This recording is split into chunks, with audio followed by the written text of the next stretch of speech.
Wonderful. Hi, everyone. It's great to be here. Thanks, Noam. Well, for those of you who don't know, I'm sure you all do, Noam made waves in the mapping world as the CEO and founder of Waze, and recently, or within the last year, joined forces with Google as part of the Googleplex. So we're excited to chat a little bit about the future of mapping and also what it's like to build a startup outside of Silicon Valley and kind of get absorbed by it maybe to some degree. So I'd love to start by saying what's changed in the past year? How is Waze different as a company and as a product now that it's part of Google? Nothing's really changed. Something has to change. It's definitely an interesting experience. So I've never worked at a large company. I've never had a badge or anything like that. And so one level of interest in these interesting experiences is really being part of a large company. I would say that if anyone's out to be acquired by anyone, Google is definitely the company to acquire you. These guys know what they're doing. It's been a very interesting experience, but it's also been interesting to see Google from the inside. And it's just fascinating. The scale this company works at is something that's coming from a startup is sort of unthinkable. I would say that what's been unique about our acquisition is that Google is leaving us independent. And we said that during the process, and it wasn't clear what that means, but that actually means that the company is structured the same. We've kept all our organic functions internal, things like marketing and PR and things like that. We run on our own schedules, and so we really are a company within a company. I think that's particularly interesting given the heft Google has in mapping with Google Maps. And I think a lot of people see a lot of synergies with the acquisition. You've been quoted as saying Waze is not going to become Google Maps or more like Google Maps. But can you talk more about sort of why that is? And I mean, are the products really going to be totally separate, or are there ways to work together? I think most people here probably use Google Maps every day. Probably Waze too, but... Exactly. So most of the people here should be using Waze every day, just so we're very clear.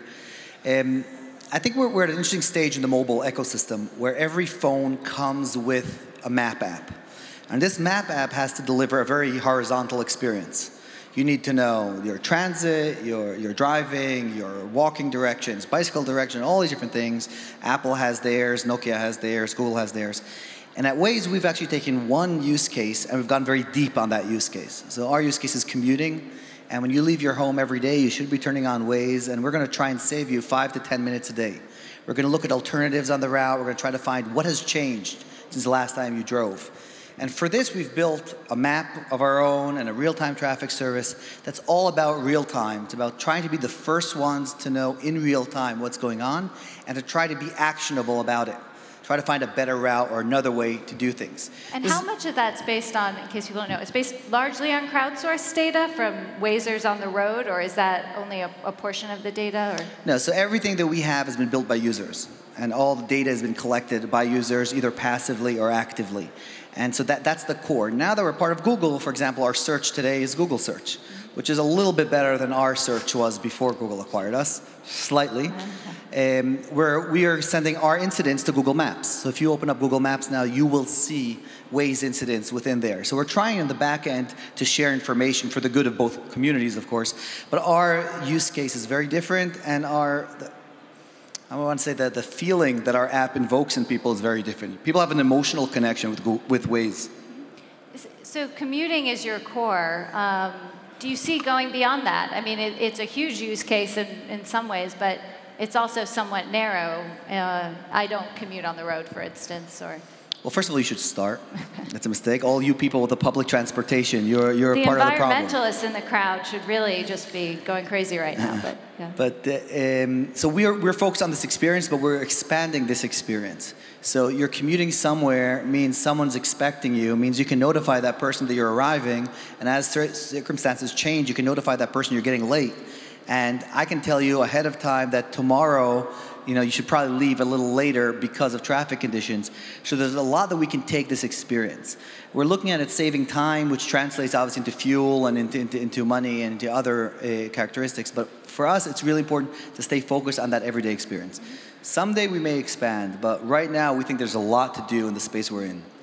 reminds me a lot of what we're seeing with Google Now, or to some degree what Apple's experimenting with, leave for your meeting now or you'll be late. It's funny, we don't think of that as mapping. It's almost location intelligence in some ways.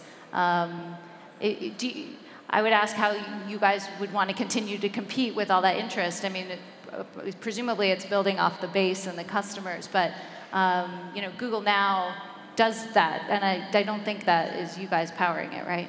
Yeah, so they use some of the data that we provide in the back end, but I think it goes back to the user experience. Our user experience is very, very different to Google Now. Yeah. Google Now is very passive. It's not. It's very. It's very functional.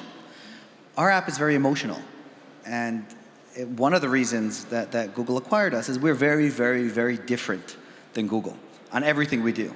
In terms of how we build our data, how we deal with our community, how much we trust users.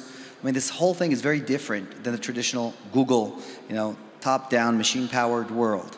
And I think that's what makes the experience different. So many things you compare feature by feature comparison, it may seem very similar, but when you actually try it out, it's a very, very different emotional experience you have.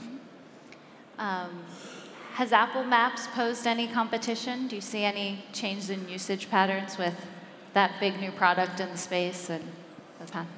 So we have not seen much change from it, and one of the reasons, again, is the use case. So what Apple has done very well is tightly integrate their maps into all their products. So unlike Android, where you can choose whatever map app you want, with Apple it's obviously hard-coded, because they know better than everyone else, of course.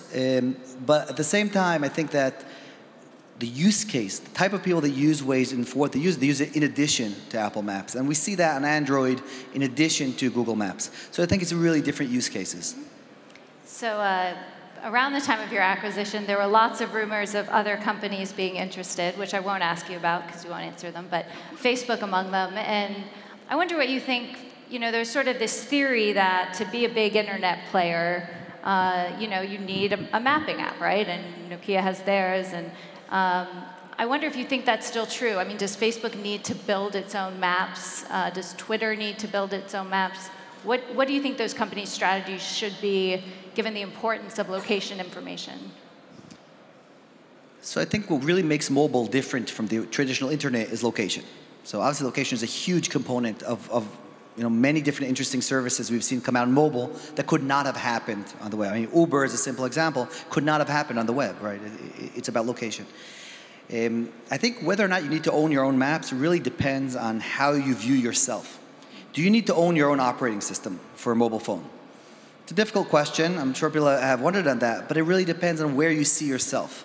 Right, when Google bought Android, it was considered a joke, and today it's the most powerful operating system around. And they needed to own it, and they can do things because they own it that others can't. I mean, you just see Microsoft ended up buying Nokia's Nokia's mobile business, and again, because they realized they need to own this. And so it really depends. If when you look at Facebook, or you look at Twitter, or you look at a lot of these companies, they still haven't come out and said, we want to be a utility app for everything. Which is obviously what Apple says, and that's what Google says, that's what Microsoft says, et cetera. They're focused on their own application, they're expanding slowly. But if you do want to own everything, if you want to own the user's time, you have to own your own infrastructure and your own destiny. One of my observations in watching these companies is even if they don't want to own everything, they're paranoid that they'll get shut out from one of the key pieces. So, the desire to own mapping isn't necessarily to get into the business, but it's a concern that Google could eventually lock down its APIs or something like that. So it's an interesting game theory. We'll see how it plays out. It's interesting. So I've had all different kinds of conversations with people from all different companies, and there is this paranoid fear of the other company shutting you out. And I don't think we have a good example of it.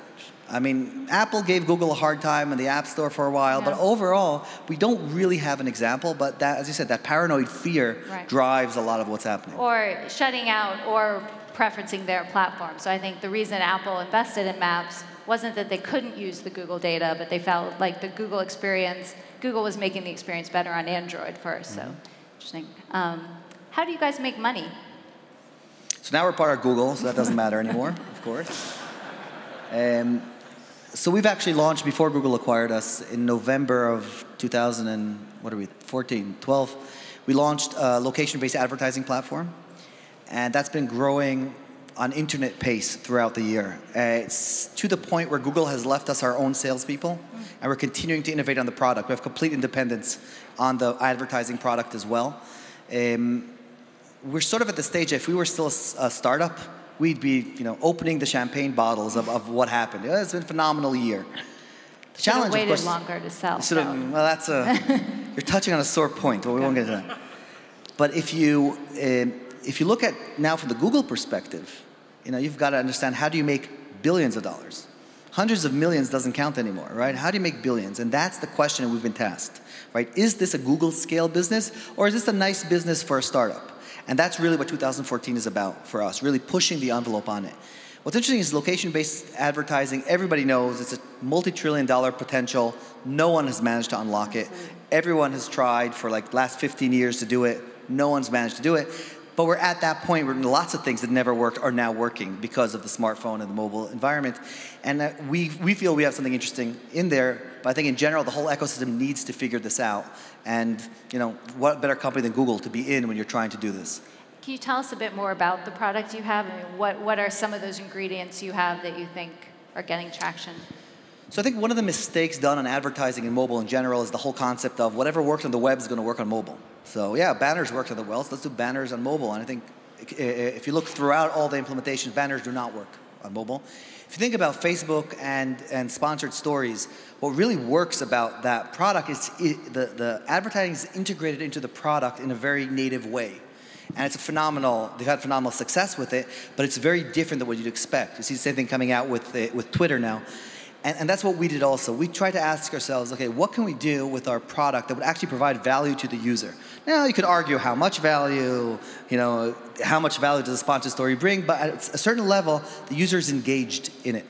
And so we've built these ad units that are relevant to location. They actually bid on the back end between proximity and price to try and we limit the number of ads that you will see, and they show up as sort of icons of locations with brands. And with the advertiser's perspective, we're trying to teach people about locations and brands and branches that are near them, they're on their commute, but they never knew about them. And again, it's different than a search query, of course, because you just didn't know there was a Home Depot 2 blocks off your route, and you tend to go somewhere else. We also have different types of units that interact differently, and we're trying out different types of vouchers and coupons. I think what's the most amazing is really the demand from advertisers. They're just trying to get in there. They're surprised by the performance. The performance has been really, really great. It's interesting, though. I mean, how do you track the conversion, right? Because, well, maybe that's where couponing get in, because I'm not going to click to buy on my commute. I might, but I shouldn't.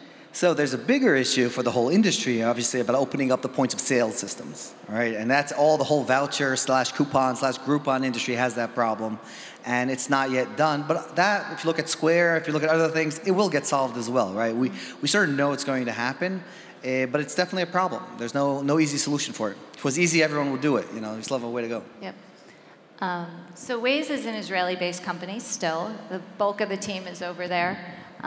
You said you're becoming almost Google's R&D center in Israel with the scope. I mean, what was it like to sort of join Google as a Valley company and also just as a startup in Israel, building awareness out in the US? And I don't know if there's any learnings to share. I bet there are a lot of folks out here who'd be interested.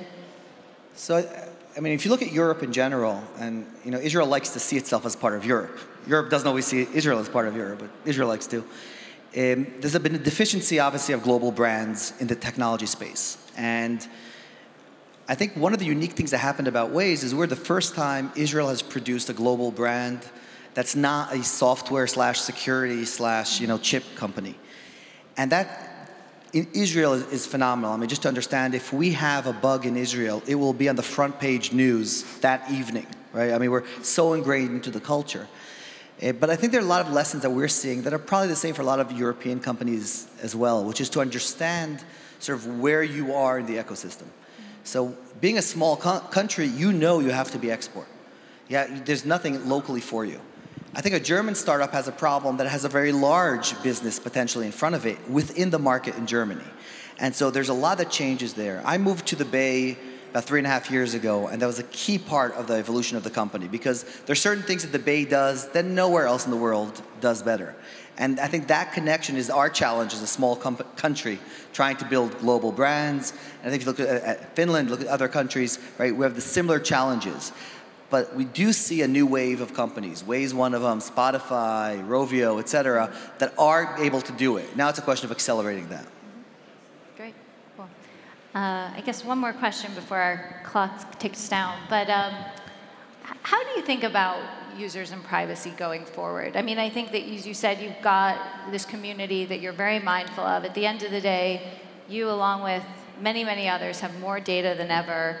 I'm particularly interested in how you think the industry and consumers are going to talk about it going forward, not just, you know, the days of, oh, holy cow, what's the data, but how do you think about it? What do you think we're going to be thinking about as we look and discuss this in the years to come? I think the thing that's most important is transparency. So a user needs to understand why you're collecting data, for what purpose. And if he doesn't think the purpose is noble enough, is productive enough, is good enough, he shouldn't give it to you. So obviously an operating system is very different than an app. But the quid pro quo on our app is you share information and we're going to give you the information of all the other users around you. And together we're going to create a better experience for everyone. And if you don't like that, you don't have to use Waze. If you use Waze, you can decide, do you want to share your email address or not? Do you want to connect with Facebook or not? And I think that transparency is the problem, which you see in some platforms where it's not clear. Users don't know what's being collected. They don't know why it's being collected and for what purpose. And that's, I think, what we've been very focused on. Obviously, since we joined Google, we're now exposed to a new level of privacy and scrutiny. So we've had to make a lot of changes, and we're sort of increasing a lot of things that we're doing. It's kind of amazing looking at it, again, from Google's perspective. And I know from the outside, everybody loves to attack Google. Overall, in Google, people really want to do good. And so there's this challenge of building a better product or collecting more data, which could build a better product. So at Waze, at least, we're trying to be very transparent about it, make the quid pro quo very clear to the users, and let the users decide. And do you think is that going to be the approach? I mean, do you think users get it, and that the discussion in the industry around this is kind of, you know, it bubbles up and down? And so I think there are two things. I think users overall get a lot more than they're giving credit for. And a lot of times they don't care, but they still need to know, and they overall understand it. With us, I think it's very, very clear, you know, what we're doing to the users. And we've had users say, I don't want to be part of this anymore because you're collecting this data. And that's fine, you know, as long as we're providing enough value to entice people to share. Great. Well, Noam, thanks so much. I always learn a lot from you. Thank you.